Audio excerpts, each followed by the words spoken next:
السلام علیکم ورحمۃ اللہ وبرکاتہ۔ ناظرین، امید ہے کہ آپ سب لوگ خیر و عافیت سے ہوں گے انشاءاللہ تعالی۔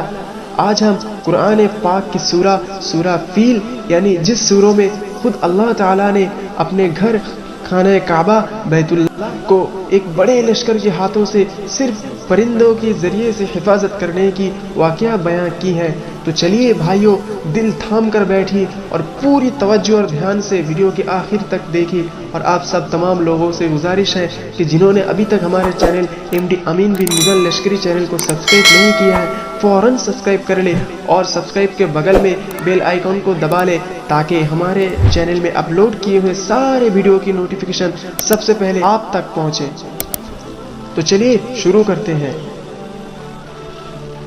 یہ بات تب کے ہے جب ہمارے آپ کے نبی حضرت محمد صلی اللہ علیہ وسلم دنیا میں تشریف نہیں لائے تھے۔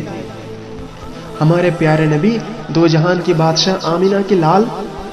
دنیا میں تشریف لانے کے کچھ دن پہلے کی بات ہے کہ اس وقت پورے مکے اور قریش کے سردار اور خانہ کعبہ کے ذمہ دار ہمارے پیارے نبی حضرت محمد صلی اللہ علیہ وسلم کے دادا عبد المطلب تھا۔ اس وقت پورے دنیا سے تمام ملک کے لوگ، بادشاہ اور راجاؤں اور امیر امراء اور عام لوگ، سارے لوگ یہاں اکٹھے ہو کر سال میں 2 مرتبہ اللہ رب العزت کی عبادت کرنے کے لیے یہاں آتے تھے۔ یہاں سال میں 2 مرتبہ خانہ کعبہ کی اعتراف عبادت کرنے کی وجہ سے سال میں 2 مرتبہ میلے لگتے تھے،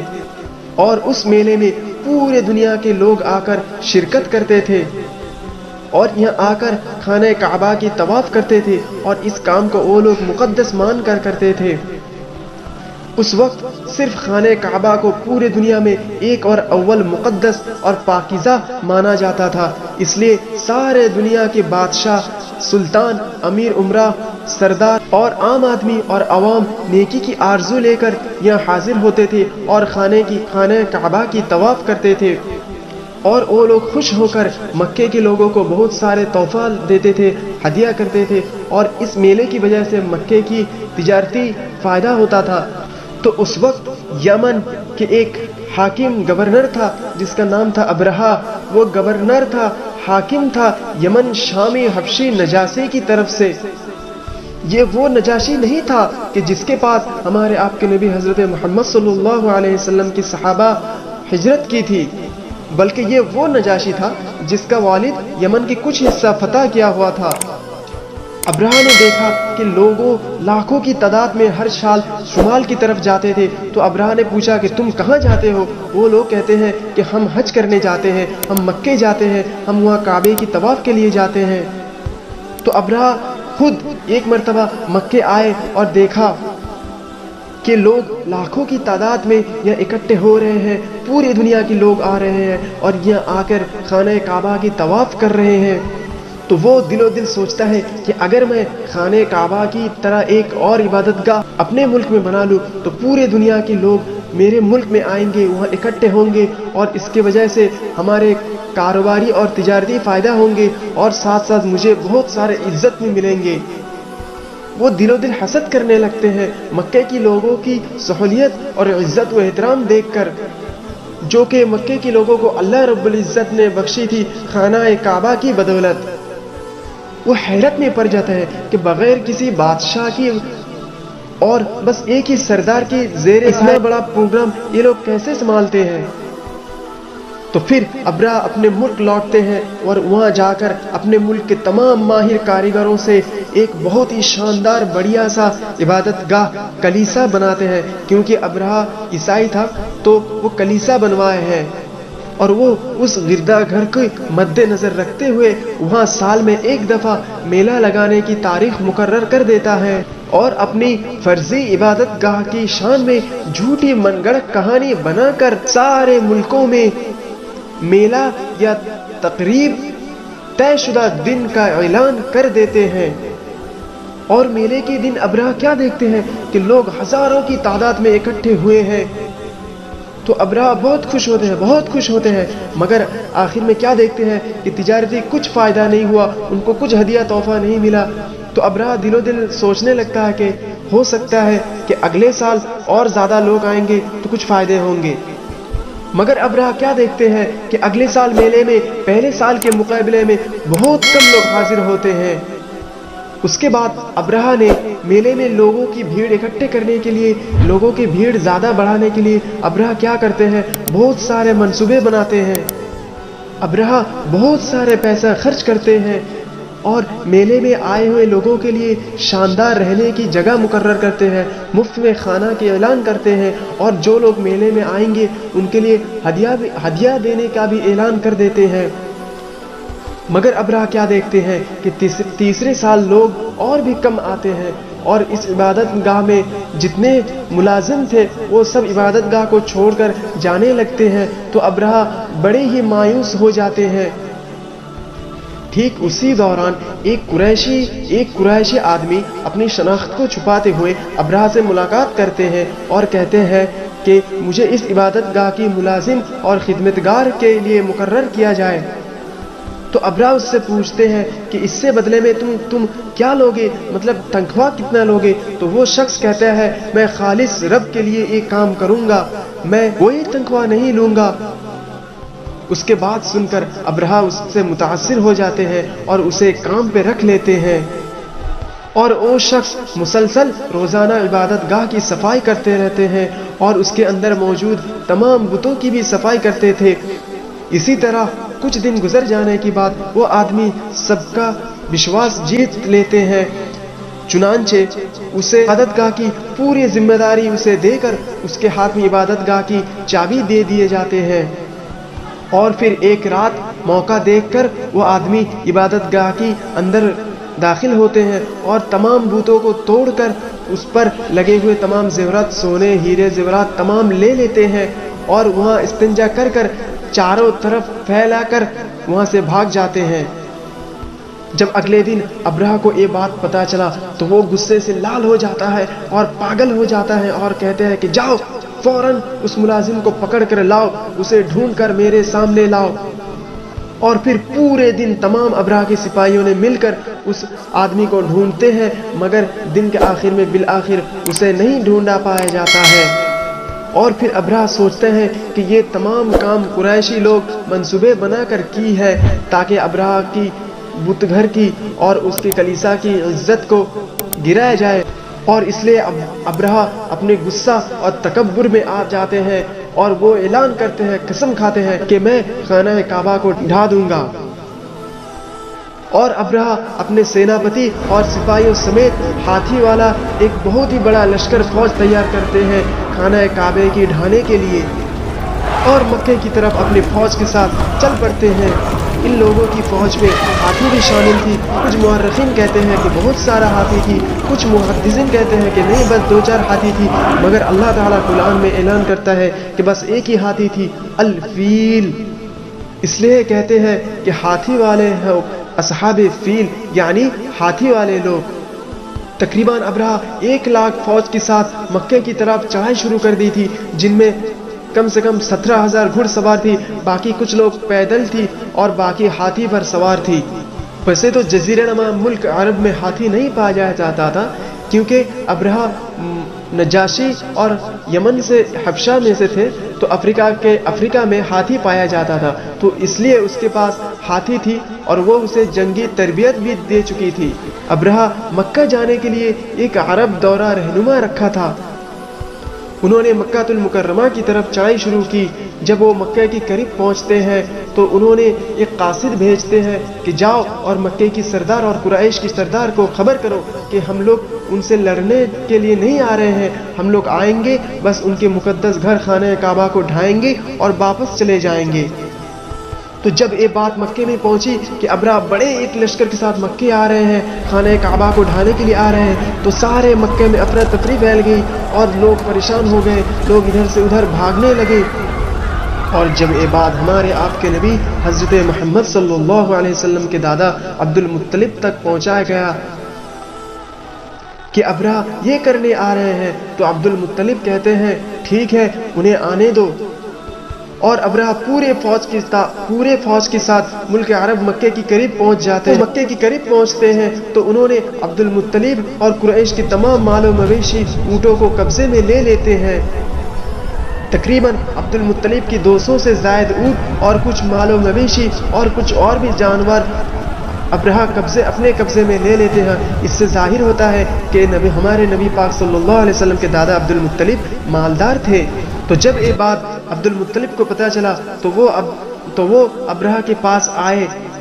اور کہنے لگے، اور جب وہ ابرہہ کے پاس آئے تو عبد المطلب کی زبردست شخصیت تھی، آپ اتنے روبدار اور نہایت جسیم اور خوبصورت تھی، آپ اتنی روبدار تھی کہ کوئی بھی بندہ آپ سے متاثر ہو جاتا تھا، آپ کو دیکھ کر ہی پتا چلتا تھا کہ آپ سردار ہیں۔ چنانچہ جب عبد المطلب کو ابرہہ کے خیموں کے اندر داخل کیا جاتا ہے تو ابرہہ عبد المطلب کے جسم جلال اور چہرے کی رعابیت کو دیکھ کر متاثر ہو جاتا ہے، اور اتنا متاثر ہو جاتا ہے کہ اپنے کرسی سے اٹھ کھڑے ہوتے ہیں اور کہتے ہیں، مجھے آپ سے کوئی مسئلہ نہیں، مجھے قریشوں سے کوئی مسئلہ نہیں، آپ لوگ بس کچھ مدت کے لیے شہر خالی کر دے، میں جاؤں گا اور خانہ کعبہ کو ڈھا کر پھر واپس چلے جاؤں گا۔ جواب میں عبد المطلب مسکرا کر کہتے ہیں، میں یہاں خانہ کعبہ کے بارے میں بات کرنے نہیں آیا ہوں تم سے، میں یہاں اپنے مال مویشی اور اونٹوں کے بارے میں بات کرنے آیا ہوں تم سے، جن کو تمہارے سپاہیوں نے قبضہ کر رکھی ہے۔ جب ابرہہ یہ بات سنی تو وہ حیرت میں پڑ گئے، کیونکہ ابرہہ یہ سوچ رکھتے تھے کہ عبد المطلب آئے گا اور خانہ کعبہ کی سودا کرے گا تاکہ وہ خانہ کعبہ کو، ان کے مقدس عبادت گاہ کو نہ ڈھائے۔ اور پھر ابرہہ کہتے ہیں، میں نے آپ کے لیے آج تمام احترام کھو دی ہے، ہم لوگ یہاں آپ لوگوں کی مقدس گھر کو ڈھانے آئے ہیں، اور آپ ہے کہ صرف یہاں ہمارے پاس اپنے اونٹوں اور مال و مویشی کے لیے بات کرنے آئے ہیں۔ اور پھر عبد المطلب نے جواب میں وہ بات کہی ہے جسے دل سے سننے والا بات ہے۔ عبد المطلب کہتے ہیں کہ خانہ کعبہ کی ایک مالک ہے جو عدل سے ابد تک خانہ کعبہ کو حفاظت کریں گے، اور وہ آج تک خانہ کعبہ کی حفاظت کرتے آ رہے ہیں، اور وہی خانہ کعبہ کی حفاظت کریں گے، اور میں اپنے اونٹوں کے مالک ہوں تو اس کی حفاظت کی ذمہ میری ذمہ داری ہے، تو میں اس لیے اس کی حفاظت کرنے کی بات کرنے یہاں آئے ہوں۔ یہ بات سن کر ابرہہ حیرت میں پڑ جاتا ہے اور لاجواب ہو جاتا ہے، اور عبد المطلب کی تمام اونٹوں گھڑ سمیت مال و مویشی کو رہا کر دیتے ہیں، اور ادھر شہر مکہ میں تمام لوگ شہر کو خالی کر کے پہاڑ کے چوٹیوں میں جا کر پناہ گزیر ہوتے ہیں، اور پھر عبد المطلب خانہ کعبہ کی طواف کرنے لگتے ہیں، اور طواف کی بعد خانہ کعبہ کی دروازے پر بیٹھ کر ہاتھ اٹھا کر اللہ سے التجا کرتے ہیں کہ اے اللہ، ہم اتنے طاقتور نہیں ہیں کہ ان لوگوں سے مقابلہ کریں، ہم کمزور ہیں، ان کے پاس اتنے آدمی ہیں کہ ہم ان کے سامنے کھڑے بھی نہیں ہو سکتے، یہ اللہ تو ہی اب اپنے گھر کی حفاظت۔ اور ادھر جب ابرہہ اور اس کی تمام سپاہی خانہ کعبہ کی قریب پہنچتے ہیں تو کیا دیکھتے ہیں کہ ہاتھی اچانک چلنا بند کر دیتے ہیں، ہاتھی رک جاتا ہے، ہاتھی مزید چلنے سے انکار کر دیتے ہیں، انہوں نے ہاتھی کو مارا، تشدد کی تاکہ وہ آگے بڑھے، مگر ہاتھی ایک قدم آگے نہیں بڑھایا، تو وہ لوگ رسی سے باندھ کر ہاتھی کو زبردستی خانہ کعبہ کی طرف لے جانے کی کوشش کرتے ہیں، مگر ہاتھی بالکل نہیں ہلتے ہیں۔ اسے کون روک کر رکھا تھا؟ بے شک اللہ سبحانہ وتعالی اسے روک کر رکھا تھا، سبحان اللہ۔ اور وہ لوگ جب اس ہاتھی پر زیادہ زور لگانے کی کوشش کی اور زیادہ تشدد کرنے کی کوشش کی تو ہاتھی الٹا ان لوگوں پر حملہ کر دیتے ہیں اور میدان چھوڑ کر بھاگ نکلتے ہیں۔ تو وہ لوگ حیران کن اور پریشان رہ جاتے ہیں کہ جن ہاتھی کو انہوں نے لائے تھے خانہ کعبہ کو ڈھانے کے لیے، وہ ہاتھی خود بھاگ گئے، اب وہ کرے تو کیا کرے؟ جب وہ لوگ آپس میں یہ بات مشورے کر رہے تھے کہ انہوں نے دیکھا سمندر کے کنارے سے ایک بڑے چڑیا کی لشکر، جھنڈ کے جھنڈ پرندے ان کی طرف آ گئے اور ان کے سروں پر پورا منڈلا گئے بادل کی طرف۔ تو وہ لوگ حیران کن پریشان آسمان کی طرف دیکھ رہے تھے، اور وہ لوگ حیرت سے دیکھ رہے تھے کہ ان پرندوں میں سے ہر پرندے کے پاس 3 کنکریاں تھی، اور یہ پرندہ جنہیں پورے امت مسلمین ابابیل کی نام سے جانتے ہیں، اور ان چڑیوں کے پاس چھوٹی چھوٹی مٹی کی کنکریاں تھی، اور وہ چڑیا بہت ہی اوپر سے ابرہہ کی لشکر کے اوپر اس چھوٹی چھوٹی کنکر کی سنگ باری کر دیتے ہیں۔ آج ہم گریوٹی کے بارے میں پڑھتے ہیں، مگر اللہ بہتر جانتا ہے، اللہ اعلم۔ کہ اس دن ایسے کون سے گریویٹی زمین کے اوپر کام کر گئے کہ چڑیا کے منہ اور پیروں اور ہاتھوں سے نکلتا ہوا کنکر اتنی تیزی سے نیچے گرا کہ ابرہہ کی لشکر کو نیست و نابود اور برباد کر دیتی ہے۔ کنکریاں جب اتنے اونچائی سے گرائے جاتے ہیں تو کنکریاں ان لوگوں کی جسموں کو چیرتے ہوئے نیچے آن پہنچتے ہیں، لوگوں کی جسم کی آر پار ہوتی جا رہی تھی، اور اسی موقع پر ہی ہلاک ہو جا رہی تھی وہ سارے سپاہی جنہوں نے اللہ کے گھر کو ڈھانے کے لیے قدم اٹھائے تھے۔ اور لوگ تعجب کے ساتھ دیکھ رہے تھے کہ کیا دیکھ رہے تھے، اور لوگ یاد کر رہے تھے کہ کیا عبد المطلب نے نہیں کہا تھا کہ خانہ کعبہ کے ایک مالک ہے اور وہی اس کی حفاظت کریں گے۔ اور آخر میں ابرہہ سمیت کچھ بچے کچے سپاہی زخمی حالت میں گرتے سنبھلتے ہوئے اپنی جان بچاتے ہوئے یمن پہنچتے ہیں، اور یمن پہنچ کر شدید دردناک عذاب میں مبتلا ہو کر بیماریوں میں سے گزرتے ہیں، اور تمام سپاہی مر جاتے ہیں، اور کچھ ہی دن کے اندر ابرہہ نہایت دردناک عذاب میں مبتلا ہو کر مرتے ہیں۔ اور یہ واقعہ حضور پاک صلی اللہ علیہ وسلم کی ولادت کی کچھ عرصے پہلے ہوا تھا، اور اسی سن میں حضور پاک صلی اللہ علیہ وسلم دنیا میں تشریف لائے تھے۔ چلیے ایک نظر سورہ فیل کے ترجمہ پر ڈالتے ہیں کہ ہمارے رب کیا کہتے ہیں۔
کیا تم نے نہیں دیکھا کہ تمہارے پروردگار نے ہاتھی والوں کے ساتھ کیا کیا؟ کیا اس نے ان کا داؤ غلط نہیں کیا؟ اس نے ان پر جھنڈ کے جھنڈ پرندے چھوڑ دیے جو ان پر کنکر کی پتھریاں پھینکتے تھے، انہوں نے ان سب کو ایسا کر دیا جیسے کھایا ہوا بھس۔ میرے بھائیوں، محترم دوستوں، بزرگوں، اس ویڈیو کے زیادہ سے زیادہ شیئر کریں۔ ہمیں یہ بات یاد رکھنا ہوگا اور اپنے آل و اولاد اور آنے والی نسلوں کو سناتے رہنا ہوگا کہ کیسے اللہ رب العزت نے چھوٹے چھوٹے پرندوں کے ذریعے سے ایک بڑے لشکر کو تباہ و برباد کر دیا تھا، جو اللہ رب العزت کے گھر کی طرف ڈھانے کے لیے پیر اٹھائے تھے، تاکہ ہمارے نسل اللہ رب العزت سے کبھی بھی اور اسلام سے کبھی بھی بغاوت نہ کرے۔ اللہ ہم سب کو اس پر عمل کرنے کی توفیق عطا فرمائے، اور ہمیں شیطان کی شر سے محفوظ رکھے، اور ہماری آل و اولاد اور نسلوں کو ایسے اللہ کی نصرت اور مدد نصیب ہو۔ ہم سب لوگ انشاءاللہ اسلام اور دین حق کے ساتھ چلیں گے، اور مرتے دم تک اللہ کے راستے کو پکڑ کر رکھیں گے انشاءاللہ۔ السلام علیکم ورحمۃ اللہ وبرکاتہ۔